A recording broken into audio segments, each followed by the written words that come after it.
This is the verification of reasoning tutorial. There are two laws that are commonly used to verify your reasoning in geometry. The first of which I'd like to mention is the Law of Syllogism. The Law of Syllogism states that if x leads to y and y leads to z are true statements, then x leads to z is also a true statement. In this case, x is the premise that leads to the conclusion y, and y is the premise that leads to the conclusion z. If those two conditional statements are true, then this conditional statement, x leading to z, is also a true statement. So let's take a look at an example. If an element melts at temperatures above 3,422 degrees centigrade, then it has a higher melting point than tungsten. This is our first conditional statement. This guy right here. So the premise of this first conditional statement is if an element melts at temperatures above 3,422 degrees centigrade. And the conclusion is then it has a higher melting point than tungsten. The second conditional statement states if an element has a higher melting point than tungsten, then it must have the highest melting point of all the elements.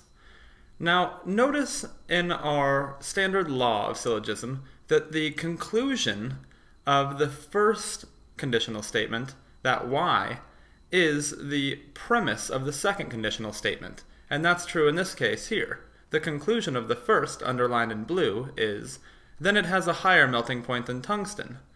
And the premise of the second conditional statement is if an element has a higher melting point than tungsten. The conclusion of the second conditional statement is then it must have the highest melting point of all the elements. And that conclusion I'm going to underline in green. Then it must have the highest melting point of all the elements. So that's the z that we're referring to here.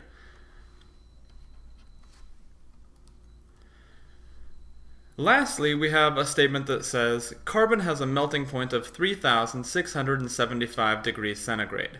We want to use the law of syllogism and these two conditional statements, statements 1 and 2, to determine if this statement, statement 3, is true. So, if carbon has a higher melting point, or a melting point of 3,675 degrees, then that would be higher than 3,422 degrees. And if you're higher than that, as said in the premise of the first conditional statement, then you have a higher melting point than tungsten, as stated in the conclusion of that first statement. So, following the premise of the second conditional statement, if an element has a higher melting point than tungsten, like our element carbon here, then it must have the highest melting point of all the elements.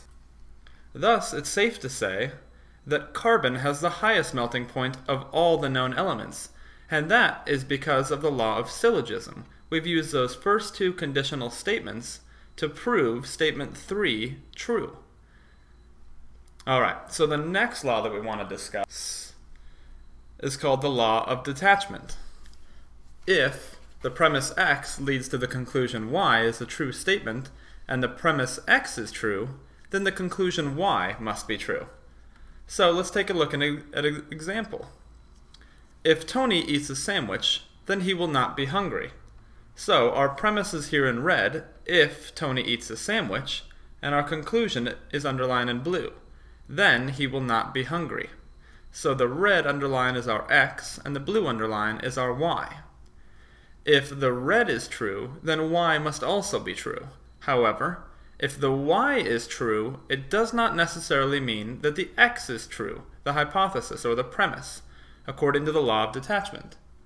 So, if I were to tell you, Tony eats a sandwich, well, that's the premise, and if I told you that's true because Tony eats a sandwich, then you would know that the conclusion would also be true. If Tony eats a sandwich, then Tony is not hungry.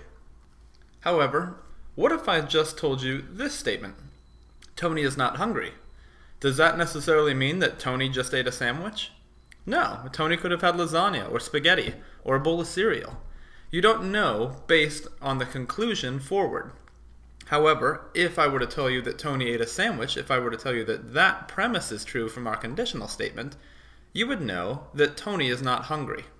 So the law of detachment just states essentially that if you have a valid conditional statement like ours, if Tony eats a sandwich, then he will not be hungry, then you can prove the conclusion true only if the hypothesis is true.